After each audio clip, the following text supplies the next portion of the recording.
Hey guys, welcome to Realization Hub. My name is Michelle and I'm an intuitive counselor, energy healer, channeler, and astrologer who loves to bridge the gap between the unseen world of spirit, consciousness, energy, and intuition so that it can apply to your everyday human experience. Today's video is an energy update for the full moon in Sagittarius happening on June 10th at 9:46 p.m. Hawaii time. And I'm going to be going over the energetic themes and the astrology. If you enjoy these videos, please like the video and subscribe to my channel. It really helps me out a lot. And by the way, I don't have a microphone today. I just got a new iPhone and I don't have an adapter for my microphone yet. And so I just ordered one. It's going to be here hopefully by my next video. I apologize for the sound quality. It's temporary and I promise I'll get better audio next time.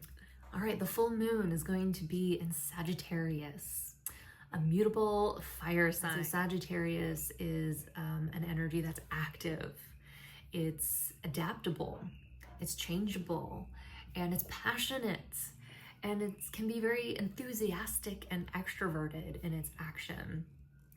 Sagittarius can be the adventurer, the traveler, the one that goes out into the world and learns through experiences, seeks wisdom and truth, and overall has these beautiful, broad perspectives to share with us through all of the experiences that we may undergo in that Sagittarian archetypical adventure. And so this full moon highlights some type of truth for us to see, some type of perspective for us to see, some type of information that helps us with our overall experience. The full moon is going to be at 20 degrees Sagittarius, which is the third decan of Sagittarius, which blends with this authentic leadership type energy. And so we are mixing the truth and our wisdom and our philosophy with our ability to take that and authentically, lead something in our lives, step into some leadership around that truth or that wisdom. This full moon is going to be trining Mars in Leo. So again, that theme of authentic leadership and even sharing our gifts and talents and doing that in a very inspired way and supportive way, like this inspired action, this passionate action. So it just feels like this exhilarated, enthusiastic, like, I'm gonna do this, I'm inspired, and like it's coming from such an authentic place. We also have this trine to Chiron in Aries. And so Chiron brings about our wisdom around healing. This is a very supportive aspect. And so some of the past wounds and hurts and patterns that we have, maybe this full moon might illuminate information that helps us heal something, that helps us call in our healing wisdom, to help us heal an old pattern, to help us move forward in some way. Another thing I want to mention about this full moon, which I think is awesome, is that this full moon is in a grand cross with the north and the south node. So the full moon is always opposing the sun, and the sun is in Gemini. And so immediately we have this rebalancing going on between, our overall broad perspectives on things, and then our perspective on things that might be a little bit more nuanced and caught up in the duality of life on more of a human experiential level, right? And then we have Sagittarius over here that can be very experiential, learning through experience, like traveling, expanding, exploring different cultures, exploring different people, higher education, just going into adventures that help us explore and learn through experience. Okay, we get wisdom from these experiences. So that polarization between wisdom and knowledge, because Gemini is all about that thinking, that processing and learning and being very mentally stimulated and learning all the little facts and figures and, being very curious and playful and just taking in lots of information.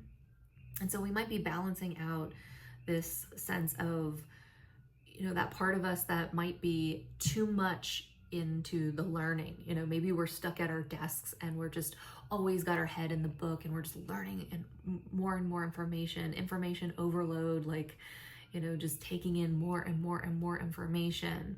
Whereas we actually need to get out of our desk, out of the rooms, out into the real world and start having an experience, you know, learning through experiences. We might need to balance that out, or we might be on the opposite end of that, you know, where we might be so used to just learning through experience, just putting ourselves out there, going on the adventure, figuring it out as we go, and like getting a lot of wisdom from those experiences.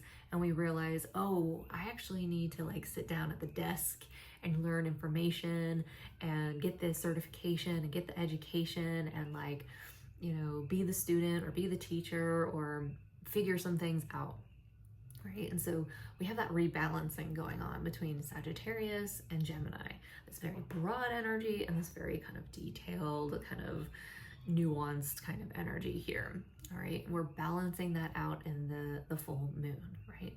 And so then that full moon is going to be in the T-square with the North Node in Pisces and the South Node in Virgo. Okay, so the South Node in Virgo. Virgo is an earth sign. Pisces is a water sign. All of these signs, Sagittarius, Virgo, Pisces, and Gemini, all of them are mutable signs.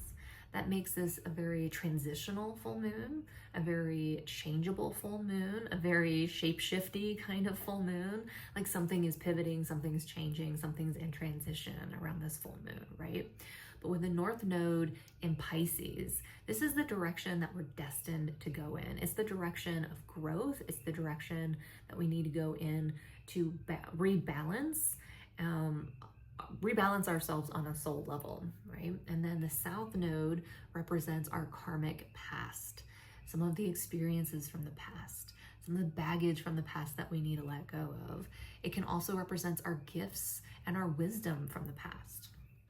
So having the South Node in Virgo, you know, we have the gifts of discernment. We have the gifts of being organized and bringing order to chaos and getting things grounded and being practical and embodying something and being of service to others and purifying and healing something in a very practical way, you know, maybe through nutrition or health or, you know, even the wisdom of connecting with our animal friends. Like that's all the gifts of Virgo.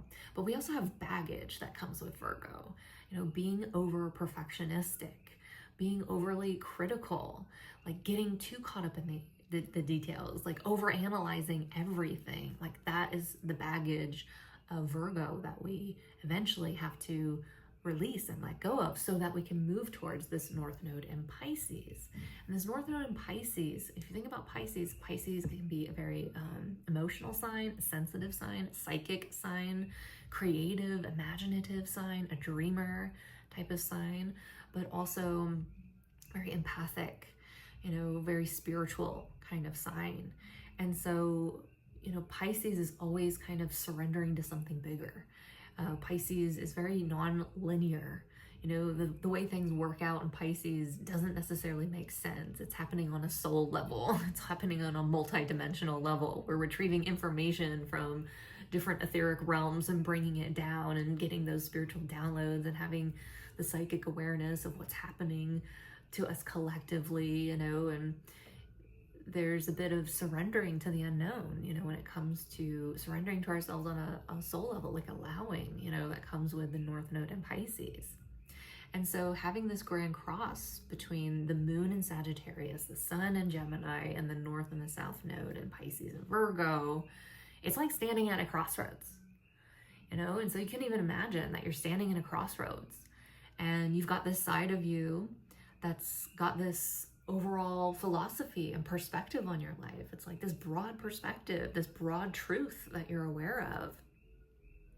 And then you've got the other side of you, the sun in Gemini, that is really collecting a lot of information, you know, really curious and really absorbing a lot of information and learning a lot of stuff, you know, getting a lot of knowledge about something.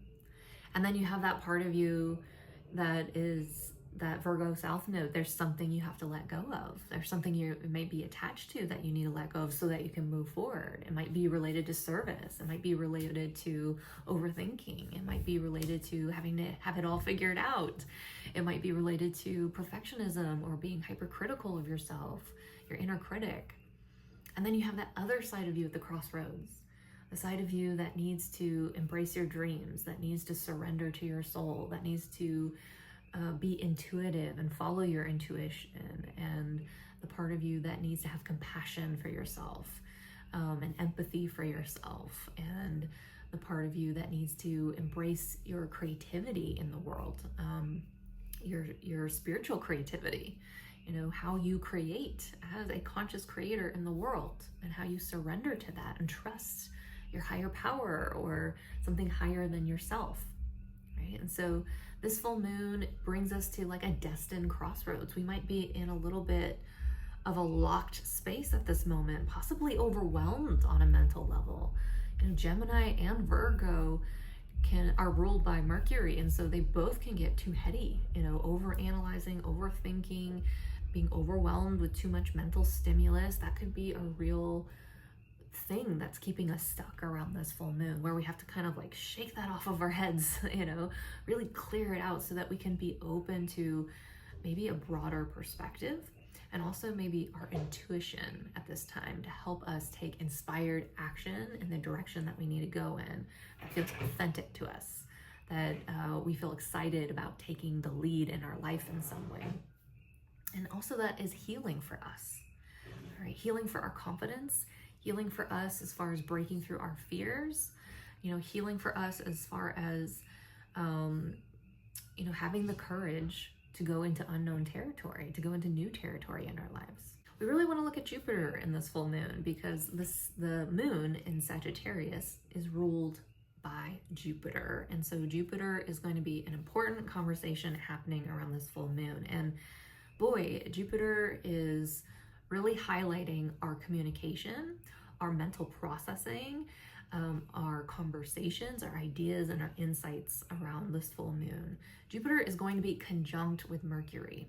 Not only that, Jupiter will be stepping into Cancer. It's going to be at 0 degrees during this full moon, and Mercury is going to be conjunct Jupiter at 4 degrees, all in Cancer. And so, first of all, let's just talk about Jupiter and Cancer. This is going to be a new chapter, you know, for Jupiter. Jupiter has been in Gemini, and Jupiter has been in detriment in Gemini, which just means it doesn't have really a fully functional way of expressing itself there. You know, it kind of has to express itself in, you know, it has to kind of go out of its way and in ways that maybe aren't its typical way to express itself in Gemini. Okay, so it's a little bit clunky in there, so to speak. And so Jupiter going into Cancer, however, Jupiter is exalted in Cancer, which means that it can fully express itself there in even optimal ways. And so it's really happy there. It does really well there. And Cancer is, a water sign, making it very sensitive and emotional and intuitive and feminine and creative and receptive, right? And Cancer is also a sign of, you know, nurturing. You know, it's kind of like a motherly energy. It's ruled by the moon, right? And so it's like this feminine, motherly energy that nurtures our creations, that nurtures things that we care about, especially our home and family, especially our personal relationships, and our creations, of course. And Jupiter is going to be bringing us in an overall experience of expansion around this energy, around our feminine, intuitive, nurturing, creative energy over the next year in Cancer. And this full moon might be highlighting some insights about that, because we have this conjunction with Mercury, making it very mental in some ways, where we're getting a message, getting an insight, having a conversation, processing something that helps us become aware of this new chapter of Jupiter in Cancer and the experiences we might have with this energy that might help us grow, might help us with our abundance and coming into greater opportunities, might help us expand in some way, gain wisdom in some way, bring some form of higher learning in some way. And so that's a beautiful conjunction there that's going to be highlighted during this full moon. We're going to come into illumination of this insight or information or communication or message at this time. The thing that might be challenging about this full moon is that Jupiter will be squaring Saturn and Neptune. And so Saturn brings restriction, Jupiter brings expansion. So we might be wanting to really expand on something. You know, we might want to create something big. We might want to, you know, nurture something, or we might be processing something emotionally that feels really big, and we might have to restrict something. We might have to, you know, cut out the excess in our lives. You know, we might have to like hone in on something or delay something or wait for something.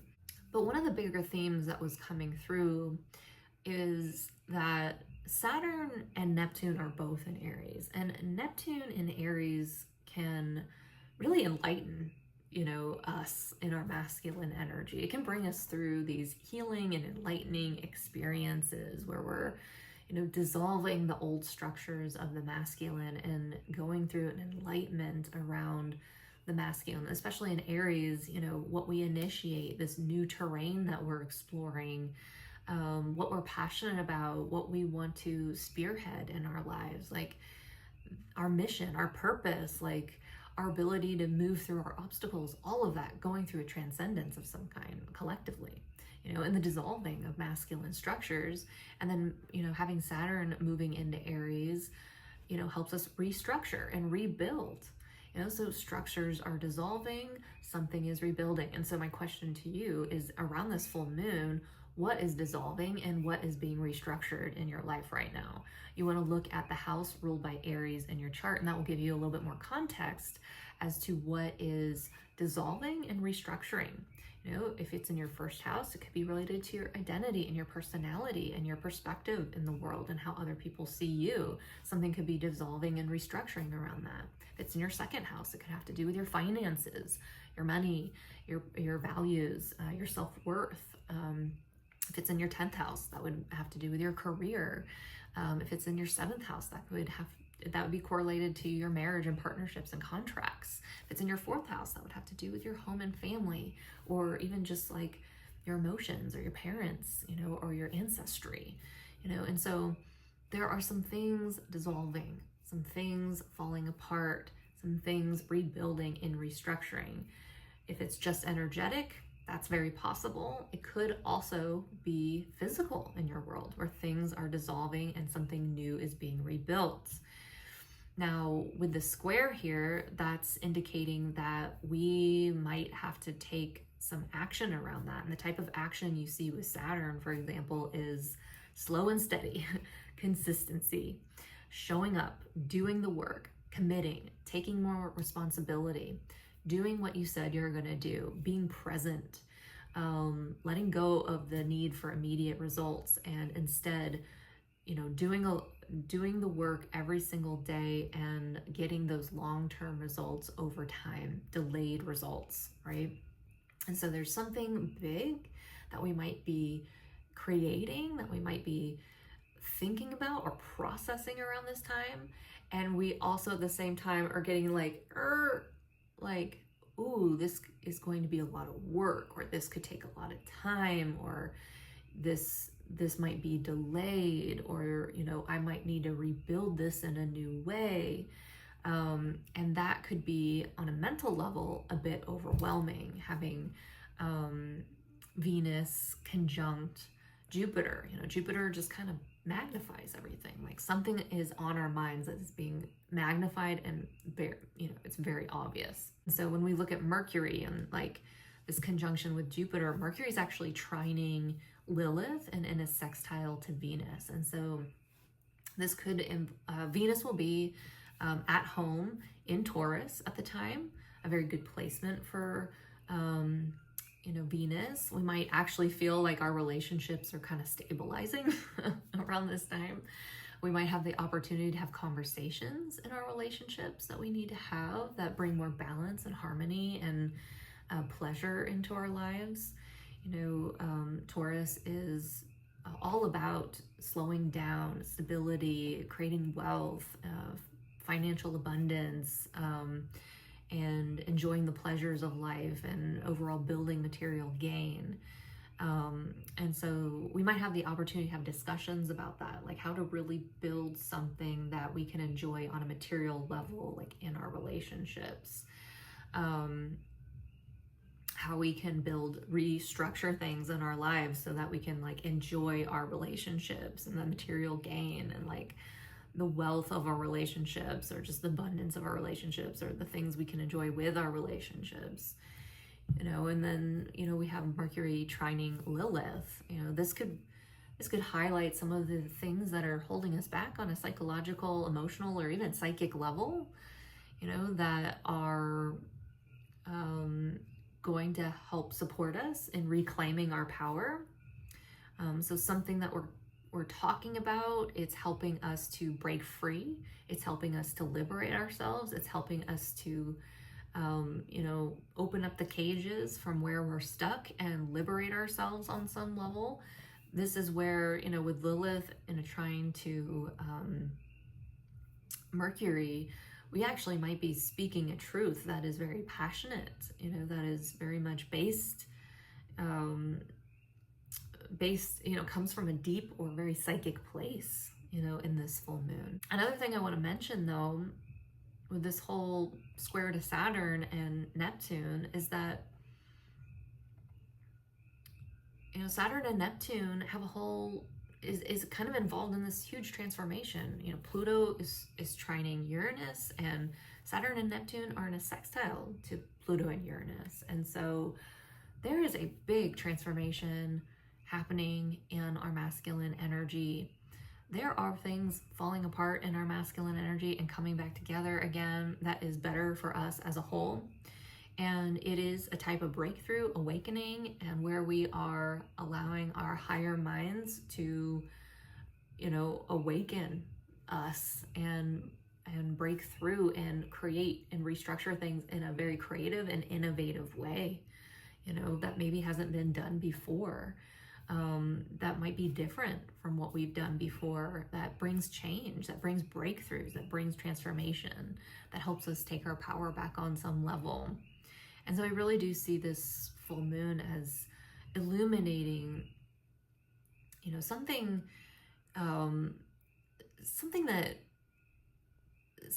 that we need to be aware of on a mental level, so that we can do the work, so that we can take the action that we need to take on a daily basis. With Saturn in Aries, I think there could be tendencies where we want to get immediate gratification and immediate results, and that can be great, but it can also be immature. And Saturn brings that maturity to delayed gratification.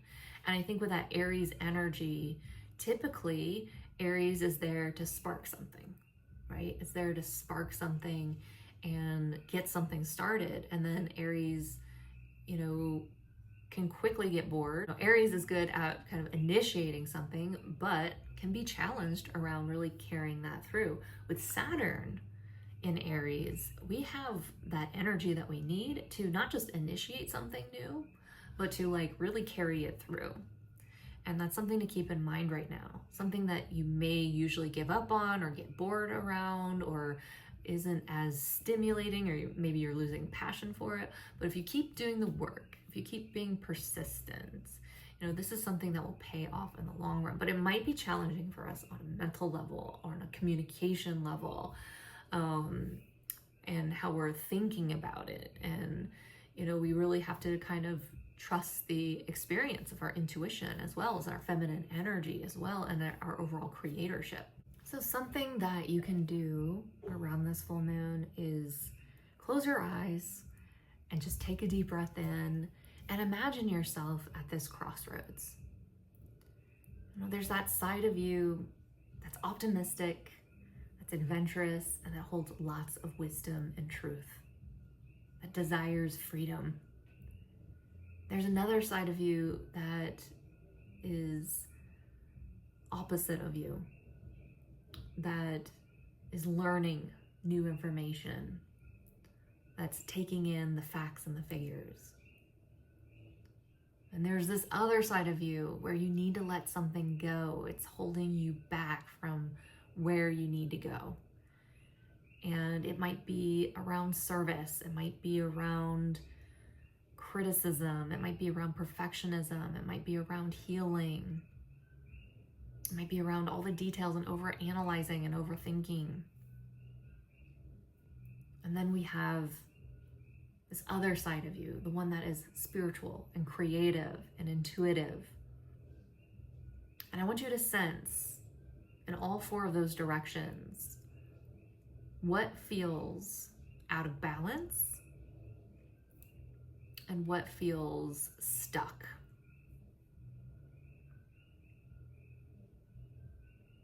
And if you could see that energetically as just like a big black blob, or you could even visualize it as a symbol that reveals itself to you to give you clarity about what is stuck or what is not yours. But whatever it is, if it's stuck, it's not yours and it's ready for you to release. And you can imagine watching that dissolve.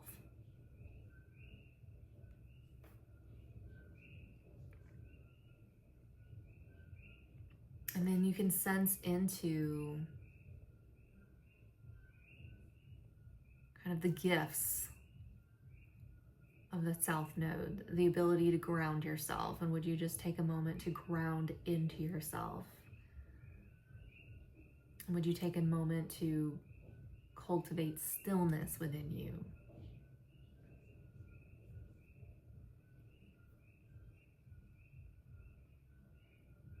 And when you're tuning into that North Node of Pisces,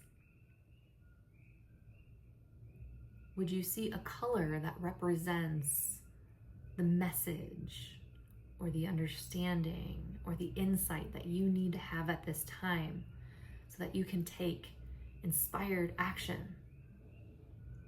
Would you visualize that as a color?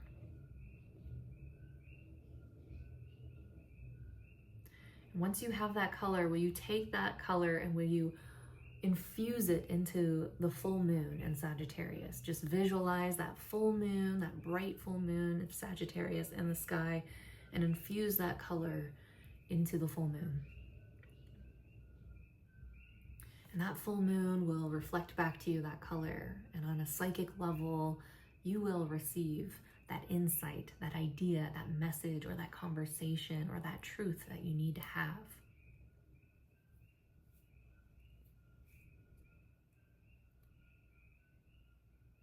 Good. And from here, it's just about letting go, surrendering, and allowing, and trusting the process.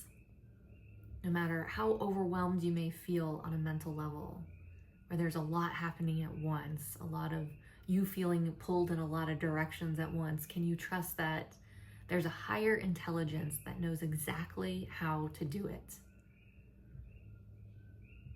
And can you just surrender to that? You don't have to have it all figured out, and you don't have to understand how it's all going to work out. You can just surrender to a higher intelligence and allow. Good. That's a little experience that you can go through around this full moon.